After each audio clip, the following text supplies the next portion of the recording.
Hey writers, you're listening to the Kobo Writing Life podcast, where we bring you insights and inspiration for growing your self-publishing business. We're your hosts. I'm Joni, author relations manager at Kobo Writing Life. And I'm Rachel, promotion specialist at Kobo Writing Life. Before we get into this episode, we do have a little bit of housekeeping up top, and that is this will be the last episode that Joni is co-hosting. As much as I am going to desperately miss co-hosting this podcast with Joni, she is off to new and exciting opportunities. I'm very excited for her while simultaneously being very upset for both me and everybody who listens to this podcast. Oh, Rachel, don't make me cry. This has truly been one of the most fun parts of the job, and working with you has been amazing, as you know. I know. So let's not drag this part out. Let's get right into it. My last interview here was with Jade West, who writes spicy books. We had a lot of fun talking to Jade about writing spicy books and also about how to market erotica. And we really got into, as we've discussed before on this podcast, amazing word of mouth machine that is the TikTok algorithm and how it works to sell books. And Jade talked to us a lot about how she stumbled into TikTok, a couple of her books that have gone viral, and how she creates her own content. It was a lot of fun talking to Jade. If you need advice on writing or marketing spicy books, this is for you. And we hope you enjoy. We are joined today with author Jade West. Jade, thank you so much for joining us. Oh, you are very welcome. It's fantastic to be here. Thank you very much. Can you kind of kick us off by telling our listeners a little bit about yourself and what kind of books you like to write? Yeah, well, I'm known for writing pretty hardcore romance books, and that they are very explicit. Yeah, and they're quite a different theme of tones. So some of them are a lot lighter, some of them are a lot darker, but the one thing they all generally have in common is that they are dirty, to put it mildly. So that's generally what I'd class my novels as, is they touch some dirtier topics. So yeah. I love it. I love it. A little bit spicy. A little bit spicy is one way of looking at it, most definitely. Yeah, it's always interesting telling people what I write, like in general life, because they're like, great, you're an author, what do you write? And I'm like, romance. And they're like, oh, wow, okay. Like, yeah, like what kind of romance? It's always, well, yeah, it's dirty. And they always go, what, like 50 Shades of Grey? And I'm like, well, yeah, kind of. If 50 Shades of Grey contains themes of other things as well. Yeah. So I'm generally known for writing pretty hardcore stuff, but yeah, that's what I love. So I can't really shift from that, wouldn't want to. And you've been writing for about 7 years, is that right? Or you've been publishing for 7 years? Yeah, my first novel, Dirty Bad Wrong, came out in February 2015. So the years are really sped by. Like, it doesn't seem all that long ago from writing the first one. And all of a sudden it's like there's a whole catalogue of them, and it's like, wow, where did those 7 years go? It's been crazy. But yeah, I love it. My entire life's consumed by it. So yeah, since I first hit publish in 2015 with Dirty Bad Wrong, it's been, yeah, just consumed me for forever. It drives everyone mad, because when I'm writing a book, I don't shut up about it ever. So everyone's like, here we go. Here begins the process of a new, completely fictional world. Let's get set for all the characters now. I talk about them like they're real people all the time. So. And can you tell us a bit about your publishing journey? How did you get from writing to actually publishing and getting your books out there? It was always something that I was really interested in. And at the time, all those 7 years ago, it was at the time where people, generally were hitting self-publish and things like that. I've worked with the same editor the entire journey. So I work with him developmentally. So he does my chapters as I go, and then we reach the end and go through the whole thing over again.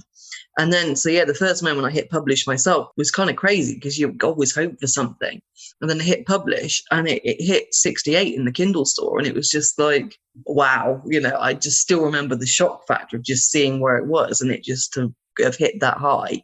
And from then I've just self-published myself, apart from when I worked with the Heartless Soulless Relentless trilogy, which is my one on the Wide platform. And I worked with Dangerous Press on that, which was really exciting as well, just to have that other involvement and being part of that, someone else's universe effectively, and having your own character set and going, right, let's see how they fit in and work. And it was, so apart from that, yeah, I've self-published apart from through Dangerous Press, which has been a really exciting one. And have you always wanted to write? Is like being an author kind of the dream for you? Or how did you fall in love with writing, I guess is the question. It's been since I was a kid, I think. I was always known for English at school. And again, I used to come up with these fantasy worlds and kind of, live in them. And my first one was The Magic Kingdom of the Unicorn or something. And I had a tiny little earring, like this rainbow jewel earring. And I remember thinking, this could be the sacred jewel of the unicorn.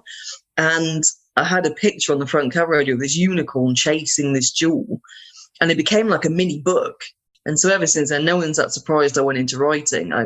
It just became crazy. So when I actually finished, it's always a weird feeling finishing a first novel, like actually writing it from beginning to end and going, oh my God, that's my book. I've written a full length novel. But nobody who knows me was that surprised that I ended up being a writer, because I was just absolutely besotted with imaginary characters and building stories around it and that kind of thing. So yeah, I've always wanted to do it. Yeah, and here I am. So it's amazing to be able to do it, really. It's absolutely fantastic. I'm grateful for it every day, because a lot of it's down to readers, obviously. If the readers aren't there, you can't be a writer. So I'm always grateful for that. How did you make the shift in your writing from magical unicorns to dirty erotica, spicy books? How did that journey progress? How did you fall in love with writing erotica?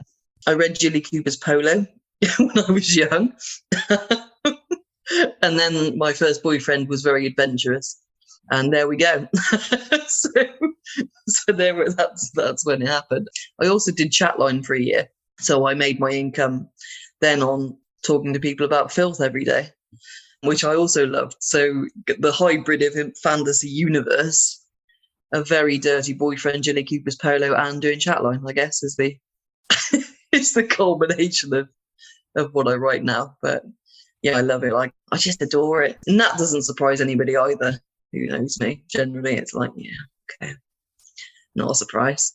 I know that what we've heard a lot from authors is that they really struggle with marketing erotica. Do you find that it's more challenging to market, or do you have any tips for people who are struggling to know how to do that? Weirdly, I mean, the thing I did as well as Chatline for a long time was I was in sales and marketing for 16 years. So it was kind of, I was used to taking other people's products and brands to market. So really it was a similar kind of thing. And again, it's like anything, you can take any product to market generally. I did everything from, cleaning chemical franchises right through to like high-end IT, like specific, products to the legal sector and that kind of thing. So I thought, well, is the publishing world really going to be any different from that? It's still taking a product to market. A lot of it was based on social media at that point as well, still is. So it was, again, looking at branding, looking at what kind of product you wanted to work on. I mean, mine was very natural. So you asked, didn't you, would I have any advice for authors starting? Was that what you... I think specifically for marketing erotica, because from what I understand, a lot of the platforms are more conservative about what they let authors market. Definitely. I think the key for that is to make sure, for me, that it's quite authentic sounding. That as well, you have the expression in it, that you combine it with... I always like to mainly center mind around characters, so that people go on the character journey and they happen to be specifically interested in whatever they're interested in. Yeah, the platforms can be difficult. The main thing I've always found is to make it clear what you are writing, and to make sure that the blurb makes it obvious that it's going to be hardcore, so that people don't get shocked by it, I think is the case, because nobody wants to pick up a book that contains hardcore BDSM scenes and think it's like a rom-com, and everyone's like, oh, lovely, lovely. And then you don't go lovely, lovely, and then like, right, and then let's take a cane and give you a thwack or whatever. So I think it's, authenticity, making sure that you're careful with what you release and that people know what to expect from it. And really just go with your heart on it, I think, and make sure. The other thing, of course, is branding. I've worked with Letitia Hasser from RBA Designs right from the beginning, because I love to work, and I looked in the top 100 before I released, and so much of my genre had the covers by her, and I contacted her and said, well, I absolutely love your work. Could you please work with me? And hence she came up with the cover for Dirty Bad Wrong, which is one of my, well, they're all striking, but again, that just summed up so well what the novel was. And so I've got her to thank for a lot of that, because she just took it and flew. And I still remember to this day seeing it and going, oh, wow. And if you get a wow by it yourself, then hopefully when it hits everybody else, they have the same response to it. So it's one of those things. Also, people learn as they go along, I think, a lot of the time, especially now the market. I think the market's a lot more crowded now than it used to be. So I wouldn't necessarily envy anybody particularly starting out on their journey so much now. But yeah, I think there's room quite often for everybody. And readers love to read so much, which is fantastic. It's amazing to see people get so excited and, oh, I've read this book and this book and this book, and it's absolutely fantastic. So if you hit the right mood, the right branding, the right authenticity about it, yeah, the world's your oyster then. I love that, seeing authors come up as well and seeing their initial book and then talking to them and seeing how they grow as releases of erotica ultimately. I think it's absolutely fantastic. I actually think that what you did with finding a cover designer that works in your genre or in your particular niche is a really great tip, because I think authors, especially when they're starting out, not everyone does that. Not everyone looks at the area that they're wanting to publish in to see what you don't want your book to look the same as everyone else's, but you want it to fit into something. So I think that's a great way to do it, to find one specific artist who you'll work well with. That's it. And the continuity of it, like I've always worked with Letitia, and she understands then as well what my covers look like, what my, reader base likes. And I trust her massively to give her an idea and say, this is what the book is. And she always comes back and absolutely floors me with it. And that's just such a good sign. If you are genuinely floored by your own cover, like, oh my God, wow. But that's something I think, as you were saying, that awareness of market and knowing that your cover is going to hopefully wow people and they're going to get instantly what it is massively important. Because I do think a lot of authors start out and that's maybe one of the areas they don't do something. They sort of try and maybe put a cover together themselves, which is sometimes fantastic, or they just don't strike it just quite right. So that's probably one of my biggest tips of all, is get your cover right, get your blurb right, make sure people see it, stops them dead in their tracks, hopefully on social media, and people go, oh wow, is this a book on XYZ? So yeah, I'd recommend covers all the way. Just covers. And then special editions now is another thing. People are loving the discrete covers a lot more now. So you have this is the cover, and also check out this version of it. I think people are loving that more and more. And you mentioned having the continuity in your covers because you use the same cover designer. Do you think having that continuity and a cohesive author brand all around is really important? Yeah, I'd say 100%. Definitely. And how do you kind of come up with what your author brand is going to be? Like, using your marketing background, how did you come up with this is what Jade West books are going to look like, this is what my website is going to look like, etc.? Well, for me, the other thing that I did, I wanted to do with my brand as such, was when I started, it seemed to me, because I love erotica, I love sexuality. And at the time, it seemed quite early on that there was the one half that was as they call it, the light romance. And there was the dark side. And in some ways, it was almost like the dark side was an excuse for the sexuality. Like, okay, this is hardcore and it's because she's been dragged into X or whatever. And I thought, well, actually, you can have the perfectly light story with the perfectly hardcore erotica. And that's what I think was the combination for me. And with the branding side, the main thing that I wanted to keep known for was the natural erotic content. And so with the cover designs, I mean, my most famous one is Sugar Daddies. And it's got a specific kind of font and things on it. It's very obvious it's a light one because the colouring is very pink. But anyone who's seen Sugar Daddies has no illusion whatsoever what it's about. It's a girl, if no one's seen it, with two lollipops. It's obvious what it's about. But yeah, it's just a girl with lollies. So, and it's the striking aspect. So I love mouths on covers, for instance. I that kind of thing. But yeah, and there's other ones that aren't quite. But generally, yeah, tone on the cover is also important. Sugar Daddies is effectively a menage rom-com, pink, but with two lollies. So that says a lot about the book, I think. Well, I hope so. It seems to. Definitely. So that's the main thing as well. Finding your brand and sticking to it is the other thing as well, is making sure that whatever people pick up, they can still be shocked, but they're going to know ultimately what it is that you write. For me, was a major one.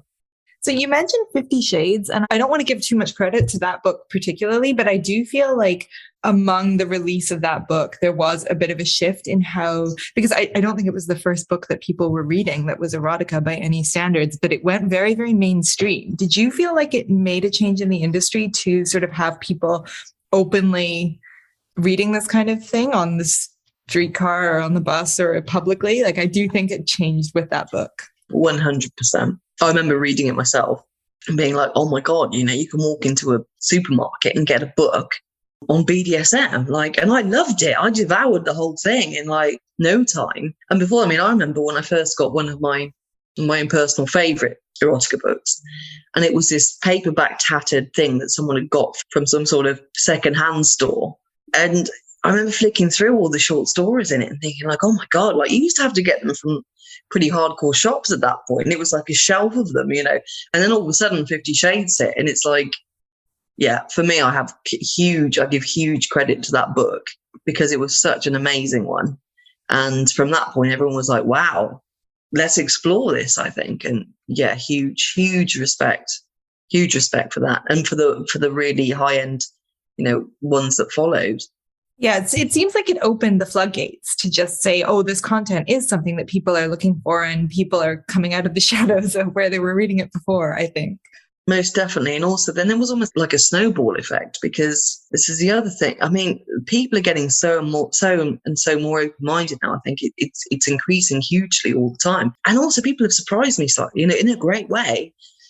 One of my books, Call Me Daddy, which again, the title is the other thing. The title says it all. There's not that confusing about terms of what a title is. And I remember thinking at the time, I love this book. Obviously, you've got to love your own books, but is this too much for people? Are people going to really want to pick up a book called Call Me Daddy? I hope so.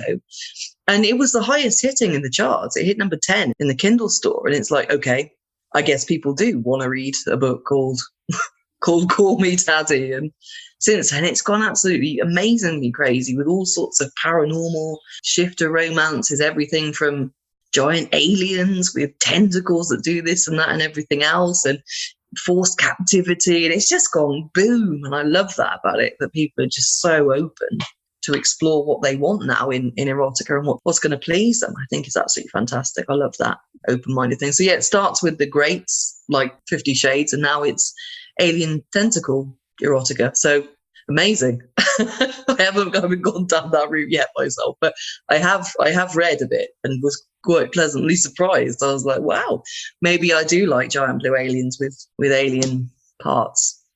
Well, and just speaking about the infamous giant blue alien, a lot of that steam picked up off of TikTok and Book Talk, where people are now I feel like the snowball has kept going, where now it's not people are more comfortable reading erotica in public. It's also people are more comfortable talking about it on a very public platform. Do you think that the advent of TikTok and Book Talk has also allowed the industry to kind of continue to boom? 100%. 100% TikTok. I've got a stepson who's 19, and he was constantly on TikTok. I didn't get it, to be honest. He'd be there and then just be this random stream of there's just noise. And I was like, what is that? And he'd be like, it's TikTok. And I just didn't get it. I'm almost 40. So I was like, just too old for it, whatever. And I was like, okay, fine.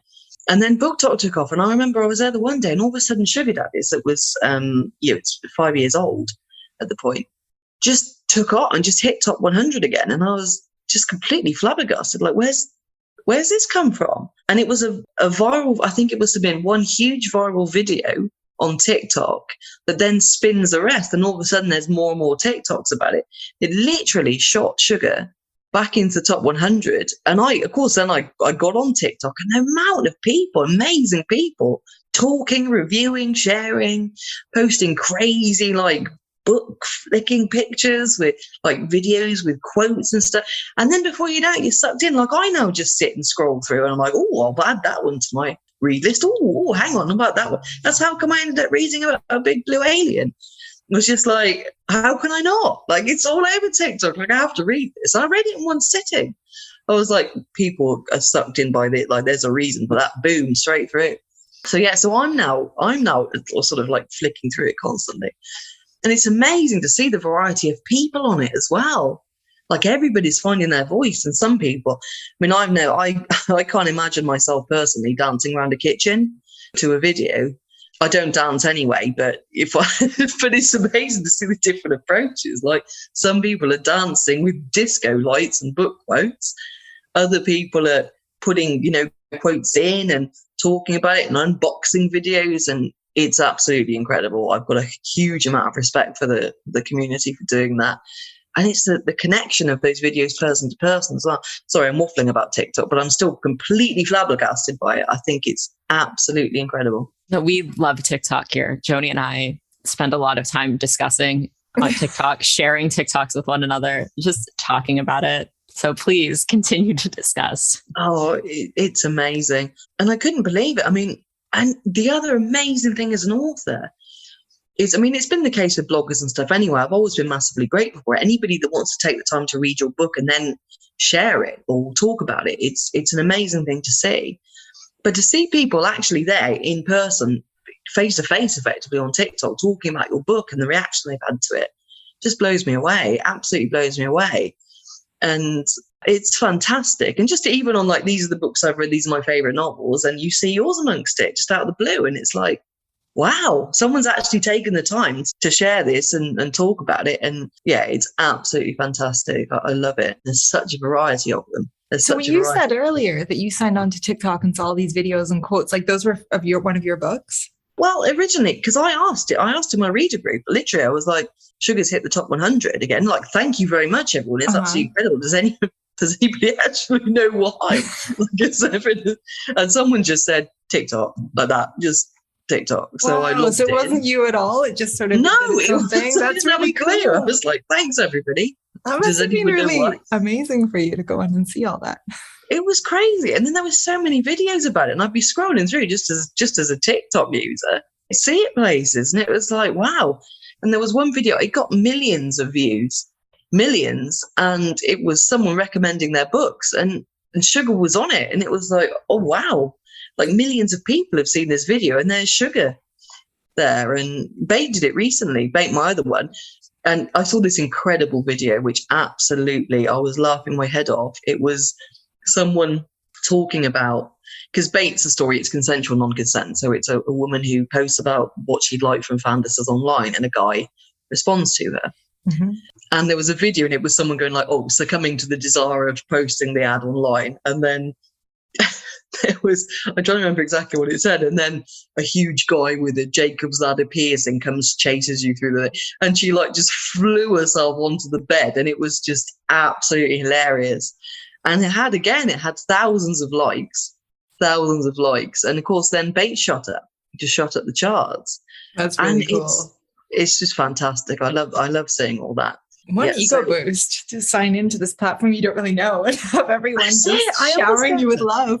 It's just a fantastic. But that happens all the time. I mean, it's amazing just because I'm also a member of book groups on Facebook, for instance, as a reader as well. And sometimes if you see somebody, go like, can you recommend any books on this? And click on the comments. And when you see your book listed by like different people talking about it, and it's always like, oh, thank you. So I always try and like and comment on every post that anybody's done that I see, or any comment anyone's posted, because if they've taken the time to appreciate my novel or novels enough to publicly talk about that, then that's a huge amount of somebody's time. There's a huge amount of respect from somebody. So I always try my best. You can't catch everything, because otherwise I'd literally be on TikTok 24/7 just scouting, and then Facebook and Instagram or whatever. But I do try my best.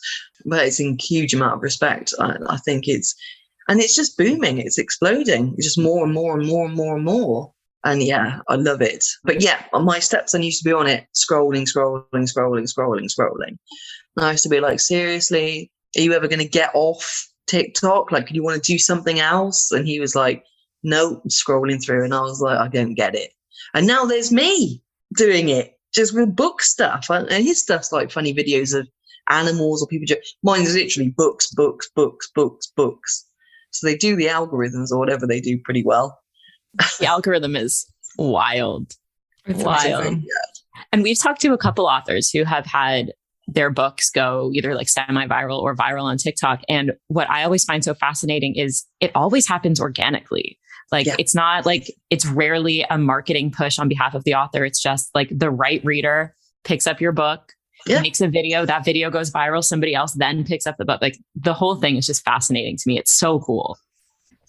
I love that about it as well. It's like, because people have used adverts and stuff like that for so long, which is also fantastic. But the viral aspect, because everybody who goes viral, like you said, then more people read it. And if they like it, then they post, and it just sort of explodes on its own. And I've had a couple of my own TikToks go relatively viral, not by my billions of views standards at all. But for me, it was trying to keep that sort of in brand, because I quite like the lighthearted, the quite lighthearted aspect of erotica. And one of mine that my first one I ever did was literally, it was playing on sugar, which was, the one, well, it's my biggest seller to date. And I got 2 lollies and just said, do you think you could suck 2 at once? Sugar. And it's quite obvious what that means. But my stepson, bless him, he does, he did a college course on video design and production. And he used me and my books as his project, which was fantastic. But of course, he used the example of the TikTok we filmed, and they presented it at his college. So there was people going like about random brands and stuff like that. And then there was Misha's, and it was like, yeah, here's the books and here's the trailer idea for the books. And there was me going, do you think you could suck 2 at once? Like, played to the whole hall. It's just like, and I put a TikTok picture on that as well. Like, I'm so proud of my stepson. Look at his college presentation. It was brilliant, but wow. Do they know it was his stepmom? Yeah, which is the classic thing. It was just, it's even more, it's just like. It's really funny. I helped my stepmom film a video where she was asking if people could suck 2 lollies at once. But he's used to being around me anyway. It's not a surprise. Not that I have 2 lollies in front of him or anything by any stretch, but he knows what my books are like. And the TikTok production is another thing that I'd love to talk about, because I'm not naturally a TikToker as such, but we did one the other day because the soundtracks that come up, and of course there was Britney Spears' Hit Me Baby One More Time for a BDSM novel. How could I resist that? So we literally did Hit Me Baby One More Time and then shoved Dirty Bad Wrong into the scene. But even recording that, right, trying to get the shunt of a book to land exactly on the camera was a nightmare. It took about 800 attempts of just the camera being there. And then Mish was shoving this book along, and sometimes it would just go straight past the camera. Sometimes the spine would still. It was just like, so people must have a better technique to it than I've got by a million miles, because that was just book slide note, book slide note, book slide note. And then Mish tried to slow the song down, so it was literally like, hit me, and just try to put this book in. And we sped it up, and it was the most quick speed of like, doosh, stop, everything. It was embarrassingly funny.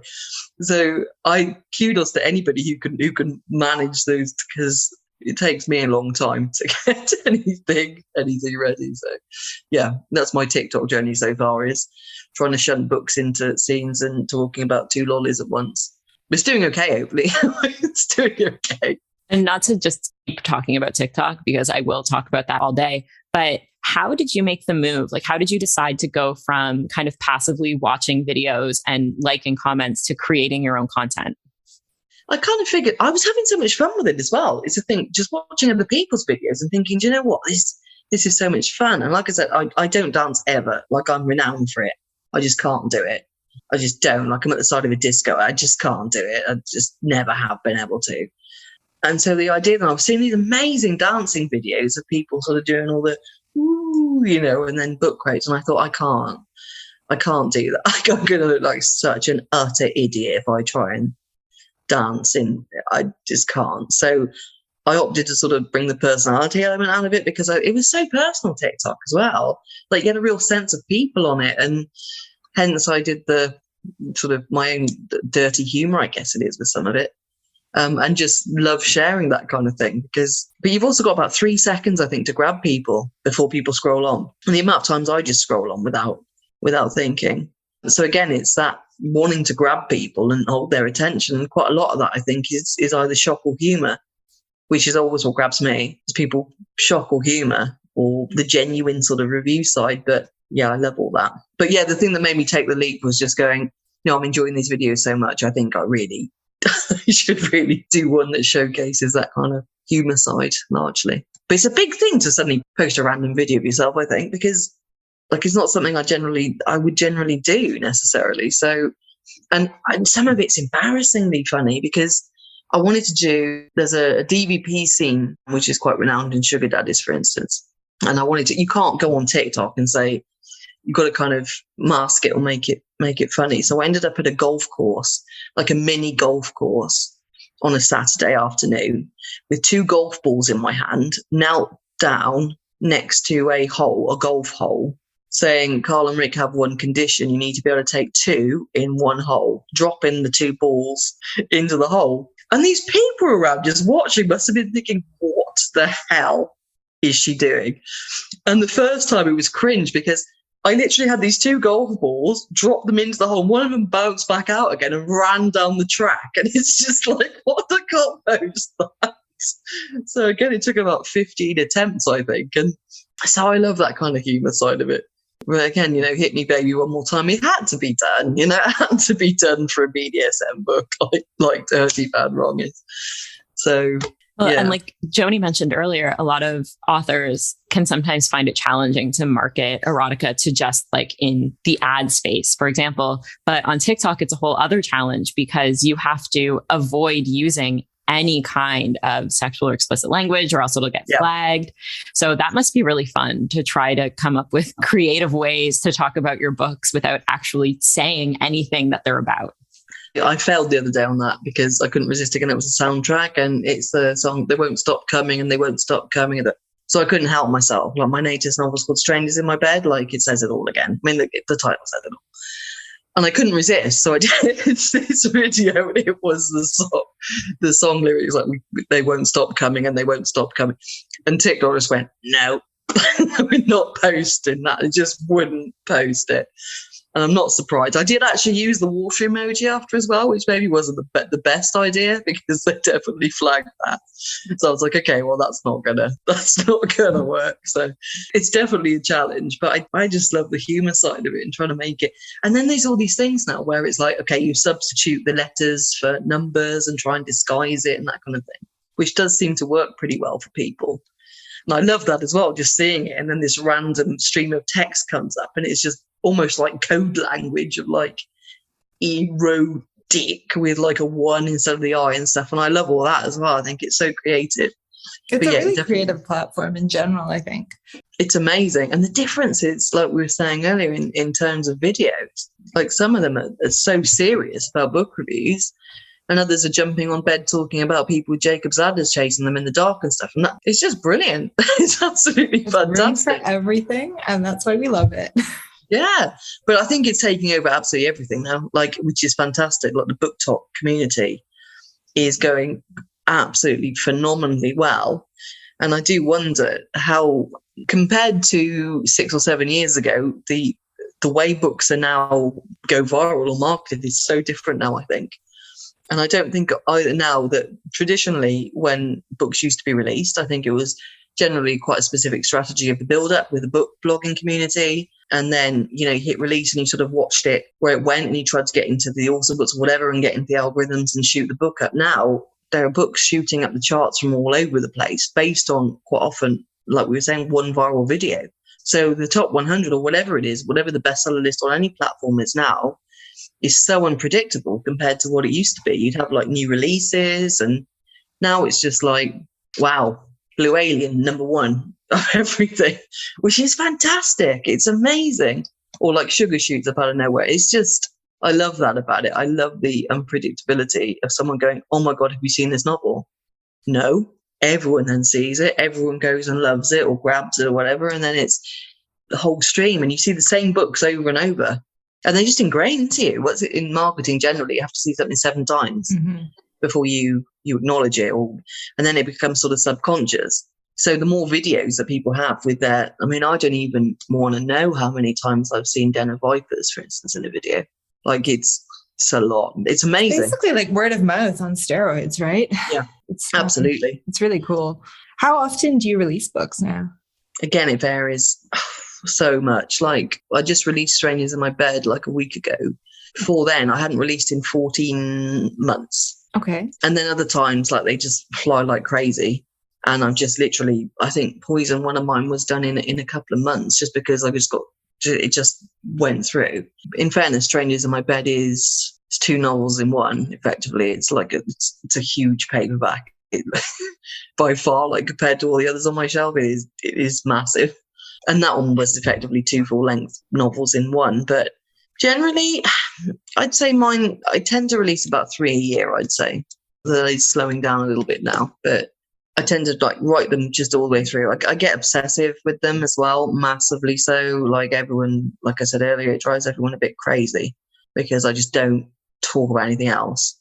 And I literally talk about the amount of times with Strangers in My Bed, people have heard about Gerwig. Oh no, shouldn't talk about him so much. Like, but the characters in general, like Ant and Cass and stuff, and they're just like, oh, here we go. Yeah, what's happened with Ant and Cass now? And it just become real to me. So it depends. But I tend to try and then palate cleanse. So if I'm going to read novels, it's normally between books.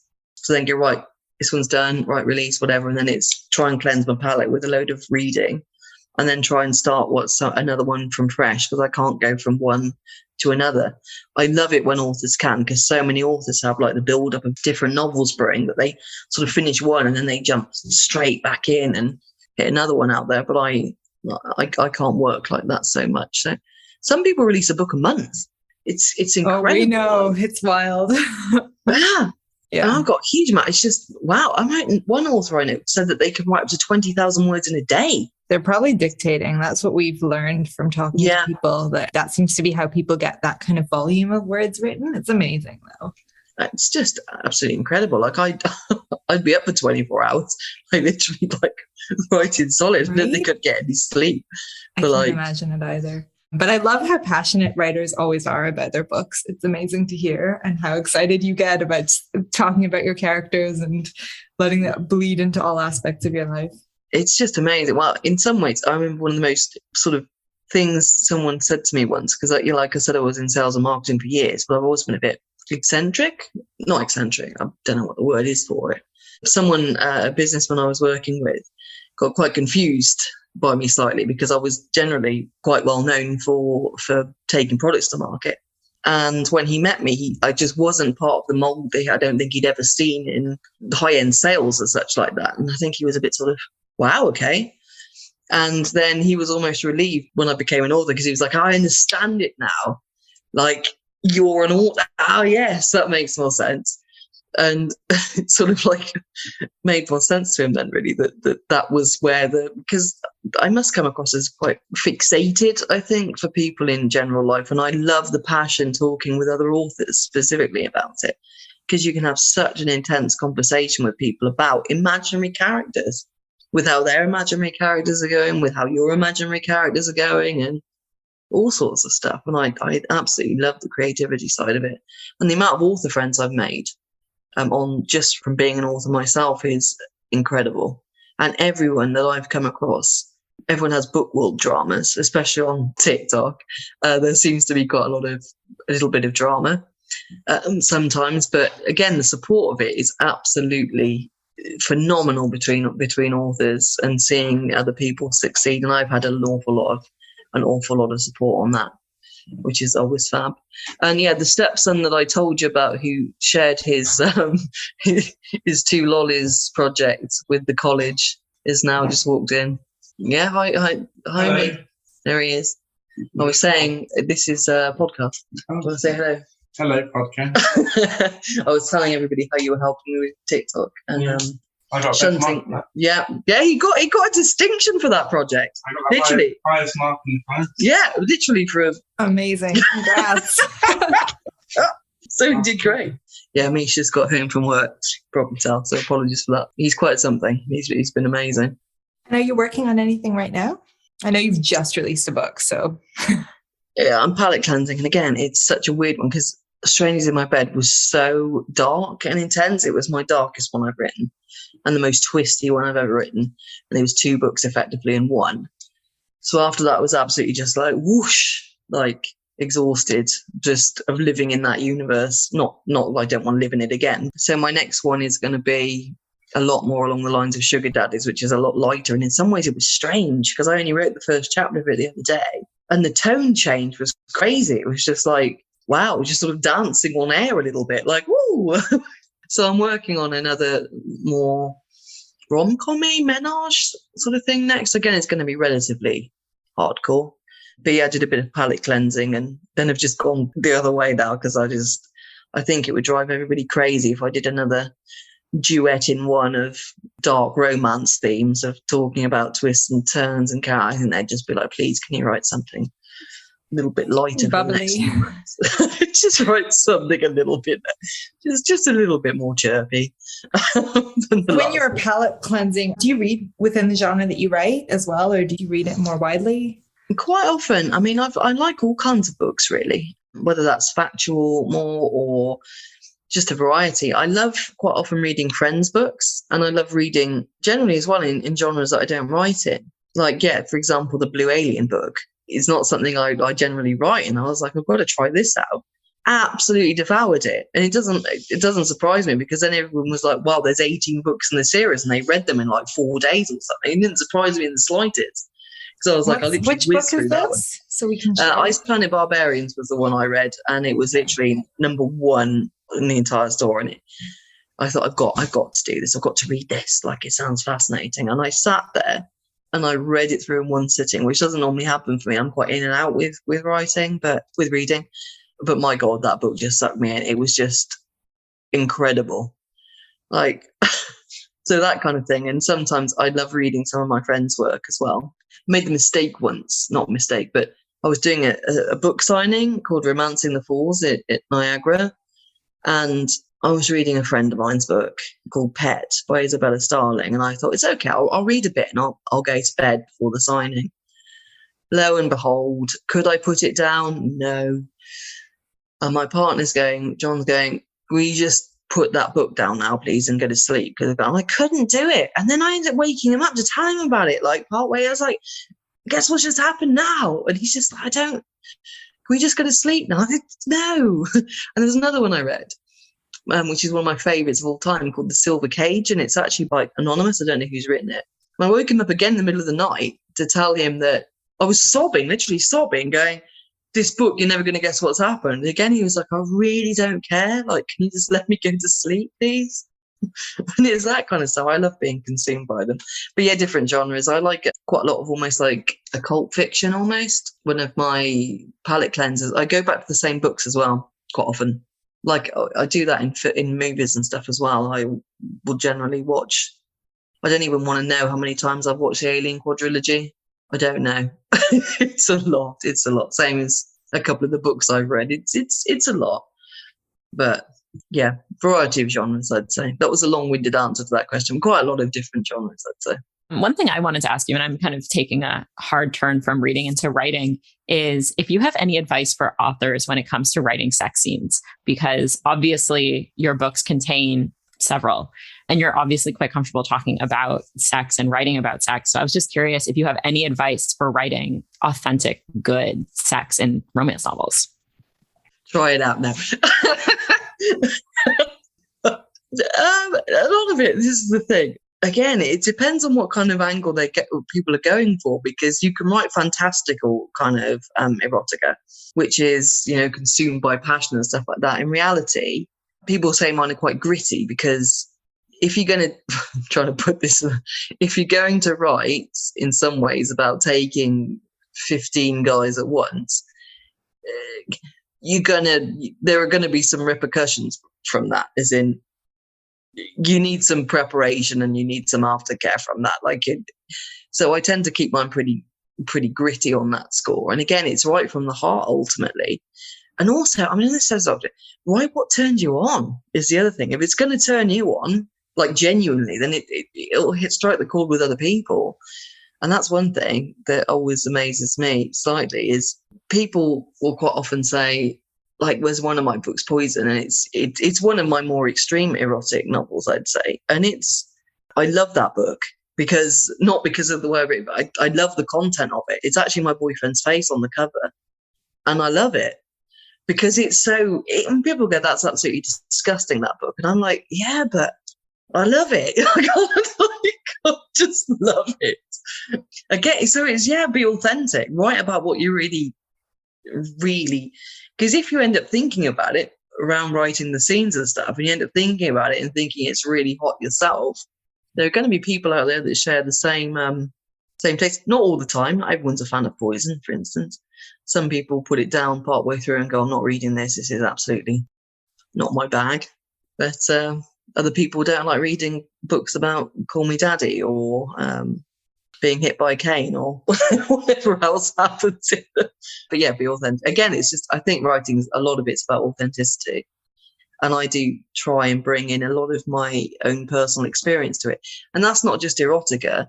Like in Sugar Daddies, Katie, one of the main characters, has a dream of having her own riding stable livery yard. And Samson, a horse that she loves, is based on my old horse, Robbie. He's the same breed. He's the same type of horse. So again, you get the authenticity of that bond between a character and a horse.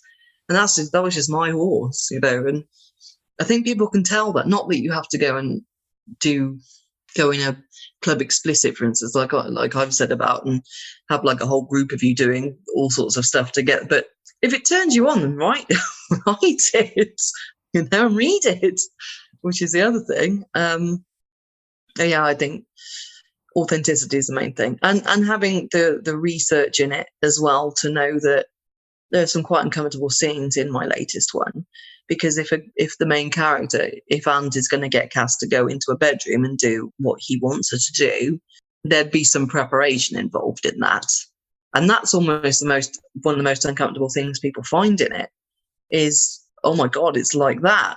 And yeah, it is. So again, sometimes get a bit like, not sure about that, which is totally fine. But I love all that. I love the realness of erotica, whereas other people don't. So yeah, if writing about a huge cyclops alien with 4 tentacles turns you on, and write it like it turns you on, and people will read it and it'll turn them on, I suppose, which is great. I mean, I enjoyed Ice Planet Barbarians. I didn't think I'd personally find an alien that hot, but I was shocked. I loved it. I enjoyed it. Amazing. Yeah, I think you make a good point about being authentic. Same thing with communicating with readers. People can tell. And I think that's really what it comes down to. And where can readers find you online? Generally, I mean, TikTok's one. TikTok is share that link. Also, I mean, I practically live on Facebook is the other thing with the Dirty Readers group that I've got, and scrolling through. I mean, this is the other thing about social media. It's fantastic but I've always said you could spend 24 hours a day on it easily. By the time we've gone, like, let's have a look at Facebook, let's have a look at Instagram, let's have a look at people's newsletters almost and interact with them. Let's have a look at TikTok. But I'm generally pretty plugged into all of it. And then you get addicted to it because I'm like, no, today I'm gonna have a look in the morning and that'll be it. That's me done. Then all of a sudden it's lunchtime. Oh, I'll have another look. Then last thing at night is another look. So people can generally find me across platforms. Can anyone join the Dirty Readers Facebook group? They can do. There's some questions to enter because, again, it's people people must see dirty in the title and want to join it. So I was a little bit like, okay, do you actually like novels or want to read a novel, or are you just scrolling through every book group with every group on Facebook with the title dirty and trying to join it? But yeah, generally it's pretty open. People don't have to have read any of my books to join. It's because quite often people are discussing all kinds of books in there, in the comments and things. All right, we will share that link. And did you have any other questions, Rach?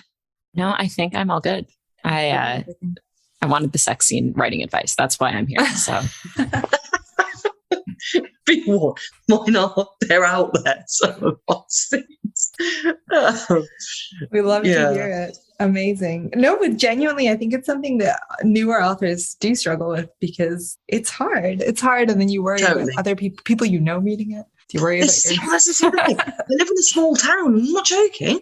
I go in the supermarket and people are like, "Hey, I've read your latest, and honestly, the most interesting thing I've ever had happen to me. I was going on a cruise holiday with my partner, and there was a table of us. I was smoking a cigarette. Actually, there was like a table at the top, and you the whole cursory. Yeah, like, hey, how are you? Like, where are you from? What do you do? La la la. And I said I was an author, and of course everyone's like, "What did you write?" And I said, "Oh, I write this." And it was just after Dirty Bad Strangers had come out, and I was talking through a bit of the plot, and one of the women was like, "I've heard about this book." And I was like, "Really?" And she was like, "Yeah, my husband was reading it on the plane." And I was like, "Really? Okay. Wow. Okay. Are you sure?"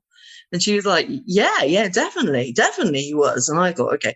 So we got up to go down back to our room, and this guy comes charging across the deck, literally comes charging across. And he's like, "I read your book on the plane. I read your book. Like, and it's about Jason. It's about this. It's about that." And I was like, wow. And I actually, one of these amazing moments, I looked at him and I said, "What was your favorite scene?" And he said, "The barn scene." And we have this look between us because I know full well what the barn scene involves. It's a group scene in a barn where a woman's blindfolded.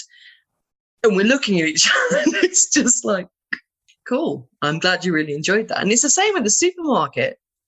People go like, "I love you later." And yeah, so everybody knows. But everyone knows me like that anyway, not so much on cruise ships randomly, but people in the small town I live generally would know that. But for other authors that come from different communities, or people whose friends maybe don't know them in that way so well, or people who've got families that are a little bit more reserved about things, it must be quite hard, and also quite hard to publicly present maybe the work that they do. I know a lot of authors, especially newer ones, are quite sort of tentative about releasing and people knowing who they are in their communities and things. And I'm sorry they have to go through that in a way, because it must make it so much harder to kind of not be so expressive about your books to the people around you.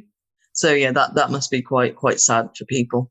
Quite challenging sometimes to want to gush about a character or a scene and realizing that nobody has a clue what you're writing about. But yeah, I'm lucky on that score. So yeah, as you can tell, I talk all day about books, marketing books, plots of books, other people's books. I just don't shut up ever about it. It just drives everyone mad. No, it's perfect on a podcast. That's what we wanted. Oh, this has been really fun. Thank you so much for your time. Thank you for doing this. No, thanks for having me. It's always great. It's always great to talk about, like I said, with books, and people are interested in books and plots and marketing them and everything. So thanks very much for having me. I've very much enjoyed it, and very much enjoyed talking about Blue Aliens and people hitting the top of the charts and enjoying Blue Aliens getting it on. So that's great. New for me.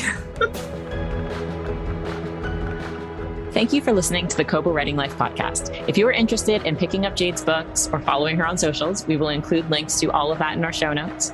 If you are enjoying this podcast, please be sure to rate, review, and subscribe. And if you're looking for more tips on growing your self-publishing business, you can find us at kobowritinglife.com, and be sure you are following us on socials. We are at Kobo Writing Life on Facebook and Twitter, and at kobo.writing.life on Instagram.